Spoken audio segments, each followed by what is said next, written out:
રાજકોટ સહિત સમગ્ર રાજ્યમાં ચકચારી બનેલા ટીઆરપી ગેમ ઝોન અગ્નિકાંડમાં વધુ એક આરોપીને સુપ્રીમ કોર્ટમાંથી રાહત મળી છે. રાજકોટ મનપાના તત્કાલીન ટીપીઓ મનસુખ સાગઠિયાએ જામીન પર મુક્ત થવા સુપ્રીમ કોર્ટમાં અરજી દાખલ કરી હતી, જેને આજે સુપ્રીમ કોર્ટ દ્વારા મંજૂર કરી જામીન મુક્ત કરવા આદેશ કર્યો છે. જોકે અહીંયા મહત્વનું છે કે આરોપી મનસુખ સાગઠિયા વિરુદ્ધ અપ્રમાણસર મિલકત અંગે એસીબીમાં તેમજ ડુપ્લિકેટ મિનિટ્સ બુક બનાવવા બદલ ક્રાઇમ બ્રાન્ચમાં ફરિયાદ નોંધાઈ છે. જે કેસમાં હજુ જામીન મળેલ ન હોવાથી તેને હજુ પણ જેલવાસ ભોગવવો પડશે. આરોપી મનસુખ સાગઠિયા વતી તેના વકીલ દ્વારા દલીલ કરાઈ હતી કે આ કેસમાં કુલ 365 જેટલા શાહીદો છે, જેને તપાસવામાં જાજો સમય લાગી શકે એમ છે. છેલ્લા 15 મહિનાથી આરોપી જેલમાં બંધ છે અને આ કેસમાં 1 મહિના પૂર્વે જ ટ્રાયલ શરૂ થઈ છે. સુરતમાં પીસીબી અને એસઓજીની સંયુક્ત કાર્યવાહીમાં અડાજણ વિસ્તારમાંથી પ્રતીક્ષા નામના વ્યક્તિની ધરપકડ કરીને નકલી વિઝા બનાવતી ફેક્ટરીનો પર્દાફાશ કર્યો છે. આ ફેક્ટરીમાંથી યુકે, કેનેડા, મેસેડોનિયા, સર્બિયા, ચેકોસ્લોવેકિયા અને યુરોપના દેશોના નકલી વિઝા સ્ટીકરો મળી આવ્યા છે. પોલીસને તેની પાસેથી 5 વિઝા સ્ટીકર મળ્યા છે. તપાસમાં જાણવા મળ્યું છે કે પ્રતીક્ષા આ નકલી વિઝા સ્ટીકરો દિલ્હી, ચંદીગઢ, પંજાબ અને હરિયાણાના એજન્ટોને વેચતો હતો. આરોપી પ્રતીક્ષા સામે આ પહેલા પણ ગુના નોંધાયા છે. 2017થી અત્યાર સુધીમાં તેના પર કુલ 12 ગુના દાખલ થયા છે. અગાઉ 7 દિવસ પહેલા સ્ટેટ મોનિટરિંગ સેલે વેલંજા વિસ્તારમાં એક બંધ ફ્લેટમાં ચાલતી નકલી ડ્રગ્સ બનાવતી ફેક્ટરીનો પર્દાફાશ કર્યો હતો.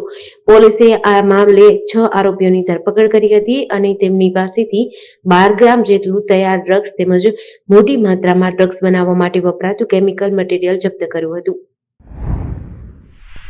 ગોંડલ રાજકોટ નેશનલ હાઈવે જે અવારનવાર જીવલેણ અકસ્માતોને કારણે ચર્ચામાં રહે છે, આજે ફરી એક કરુણ ઘટના બની હતી. ભરોડી ગામના પાટિયા નજીક જીએસઆરટીસીની બસે એક બાઇક ચાલકને અડફેટે લેતા બાઇક સવારનું ઘટના સ્થળે જ મોત થયું હતું. બાઇક ચાલકે હેલ્મેટ પહેર્યું હોવા છતાં અકસ્માતમાં એસટી બસનું ટાયર ફરી વળતા તેનું માથું ફાટી ગયું હતું અને મોત થયું હતું. અકસ્માત બાદ એસટી બસનો ડ્રાઈવર ચાલક ઘટના સ્થળેથી ફરાર થઈ ગયો હતો. ગોંડલ તાલુકા પોલીસે દોડી ગઈ હતી અને તપાસ હાથ ધરી હતી. યુવકની લાશને શિવમ સાર્વજનિક ટ્રસ્ટની એમ્બ્યુલન્સ મારફતે ગોંડલ સિવિલ હોસ્પિટલે ખસેડાઈ છે, જ્યાં તેનું પીએમ કરાશે. મૃતક ભાવિકભાઈ નરેશભાઈ લશ્કરી ગોંડલ શહેરના ભોજરાજપરા નરસિંહ મંદિર પાસે રહેતો હતો અને ઉંમર વર્ષ આશરે 27 હતી. તે બાઇક પર નોકરી પર જતો હતો. વડોદરાના જૂનીગઢીમાં જૂની ભદ્ર કચેરી તાલુકા પોલીસ મથકની દિવાલ ધરાશાયી થતા એક મહિલાનું મોત નીપજ્યું છે. દિવાલ નીચે દબાઈ જતા 40 વર્ષીય ચંપાબેન નામના મહિલાએ ઘટના સ્થળે જ દમ તોડ્યો હતો. ઘટનાને પગલે પાણીગેટ ફાયર સ્ટેશન અને દાંડિયા બજાર ફાયર સ્ટેશનની ટીમે દોડી ગઈ હતી. બીજી તરફ મહિલાના પરિવારજનો પણ પહોંચી ગયા હતા. જૂનીગઢીમાં ગણેશ વિસર્જન અગાઉ જ ઘટના બની છે. ગણેશ પંડાલની 200 મીટર દૂર આ ઘટના બની છે. સાંજે વિસર્જન દરમિયાન જો ઘટના ઘટી હોત તો મોટી દુર્ઘટના બની હોત. આ ઘટનામાં દિવાલ પાસે ઉભેલી એક રિક્ષાનો પણ કચ્ચર ઘાણ વળી ગયો છે. પોલીસ દ્વારા મહિલાના મૃતદેહને સયાજી હોસ્પિટલે ખસેડાયો છે. 100 ફૂટ જેટલી દિવાલ ધરાશાયી થઈ ગઈ છે. નવસારી શહેરમાં એક હચમચાવતી ઘટના સામે આવી છે. 28 વર્ષીય મહિલા 2 દિવસ પહેલા ઘરેથી નીકળી ગઈ. એ બાદ તેને પોતાની 2 નાની દીકરી સાથે પૂર્ણા નદીમાં કૂદીને આપઘાત કર્યો છે, જે ત્રણેયની લાશ મળી આવી છે, જેથી પોલીસે સમગ્ર મામલે તપાસ હાથ ધરી છે. સમગ્ર ઘટનાની વિગત જોઈએ તો મહિલા ખેવના હાર્દિક નાયક અને તેની 2 દીકરી 4 વર્ષીય દિયા નાયક અને 2.5 વર્ષીય દ્વિજા નાયક 31મી ઓગસ્ટથી ઘરેથી ગાયબ હતા. ગઈકાલે બંને બાળકીના મૃતદેહ અલગ અલગ સ્થળેથી મળ્યા હતા.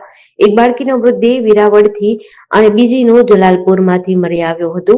ત્યારે આજે માતા ખેવનાનો પણ મૃતદેહ કરાડી ગામ પાસેથી વહેતી પૂર્ણા નદીમાંથી મળ્યો છે. આ સામૂહિક આપઘાતની ઘટનાએ સમગ્ર શહેરમાં ચકચાર મચાવી દીધી છે.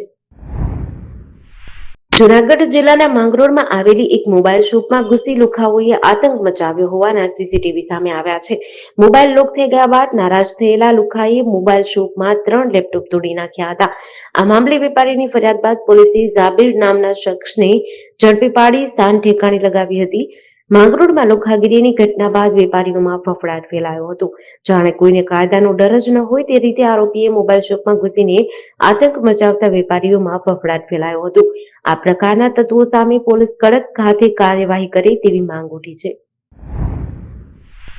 રાજકોટના નાણાવટી ચોક વિસ્તારમાં આવેલી આવાસ યોજનામાં એક હૃદયદ્રાવક ઘટના બની હતી, જેમાં એક 4 વર્ષના માસૂમ બાળકનું ખુલ્લી પાણીની ટાંકીમાં પડી જવાથી મોત નીપજ્યું હતું. આ અંગેની જાણ એકાદ કલાક બાદ પરિવારને થઈ હતી, જેને લઈને તરત જ બાળકને બહાર કાઢ્યું હતું. જોકે તેનો મૃતદેહ જ હાથ લાગ્યો હતો. ઘટનાને લઈને પરિવાર સહિત સમગ્ર વિસ્તારમાં શોકની લાગણી છવાઈ છે. માતા પિતા માટે ચેતવણી રૂપ આ બનાવ હાલ શહેરમાં ચર્ચાનો વિષય બન્યો છે. આ દુર્ભાગ્યપૂર્ણ બનાવ માતા પિતા અને વાલીઓ માટે એક ગંભીર ચેતવણી છે કે બાળકોની સલામતી અંગે સતર્ક રહેવું કેટલું જરૂરી છે. અમદાવાદને દેશનું સૌથી સુરક્ષિત શહેર કહેવામાં આવે છે, પરંતુ શહેરમાં કોઈ અસામાજિક તત્વો દિન પ્રતિદિન બેફામ બની રહ્યા છે. શહેરના ગીતા મંદિર વિસ્તારમાં આવેલા એસટી બસ સ્ટેન્ડમાં પોલીસ ચોકીની બહાર એક યુવક પોતાને ભૂરા દાદા ગણાવી બેફામપણે ગાળો બોલી રહ્યો છે. વાયરલ થયેલા આ વિડીયોમાં યુવક પોલીસ ચોકીના દરવાજા પર તોડફોડ કરી બહાર આવો તો ખબર પડે એમ કહેતો જોવા મળે છે. આ વિડીયો વાયરલ થતા કાગડાપીઠ પોલીસ દોડતી થઈ ગઈ અને સમગ્ર મામલે તોડફોડ કરનાર યુવકની શોધખોળ હાથ ધરી છે. આ અંગે કોઈ સ્થાનિક વ્યક્તિ દ્વારા વિડીયો ઉતારી સોશિયલ મીડિયામાં વાયરલ કરતા પોલીસના ધ્યાને આવ્યું હતું. કાગડાપીઠ પોલીસ દ્વારા તપાસ શરૂ કરાઈ છે. મહીસાગર જિલ્લા પોલીસ વડા સફીન હસનની સૂચના મુજબ પ્રોહિબિશન વિરુદ્ધ કડક કાર્યવાહી કરવામાં આવી હતી. એલસીબી પીઆઈ એનકી ખાંટના માર્ગદર્શન હેઠળ એલસીબી પોલીસ ટીમ જિલ્લામાં વિવિધ સ્થળોએ તપાસ કરી રહી હતી. વીરપુર પોલીસ સ્ટેશન વિસ્તારમાં પેટ્રોલિંગ દરમિયાન એલસીબી ટીમના ધર્મેશભાઈને બાતમી મળી હતી કે બોરગામના રહેવાસી મુકેશ ઉર્ફે કાનો રામા પરમાર તેના ઘરેથી વિદેશી દારૂનો જથ્થો સંતાડી રાખ્યો છે. આ માહિતીના આધારે એલસીબી સ્ટાફે પંચોની હાજરીમાં આરોપીના ઘરે તપાસ કરી હતી. જે દરમિયાન ઘરના અલગ અલગ રૂમમાંથી લોખંડના પીપળા અને પ્લાસ્ટિકના મીણિયા થેલામાંથી વિદેશી દારૂની બોટલો મળી હતી. જપ્ત કરાયેલા મુદ્દામાલમાં ભારતીય બનાવટની વિદેશી દારૂ, વિસ્કી અને બિયરની કુલ 878 બોટલો મળી આવી હતી. પાટણ સરસ્વતી તાલુકાના કાંસા ગામમાં દારૂ પીવા માટે પૈસાની માંગણી કરવા બાબતે થયેલી હત્યાના કેસમાં કોર્ટે મહત્વપૂર્ણ ચુકાદો આપ્યો છે. આરોપી જિલ્લાજી બિજલજી ઠાકોરને 5 વર્ષની સખત કેદની સજા અને ₹10,000નો દંડ ફટકાર્યો છે. 14 જૂન 2021ના રોજ બનેલી ઘટનામાં આરોપીએ ફરિયાદી પાસે દારૂ પીવા માટે પૈસાની માંગ કરી હતી. ફરિયાદીએ પૈસા આપવાની ના પાડતા આરોપીએ ધોકા વડે હુમલો કર્યો હતો.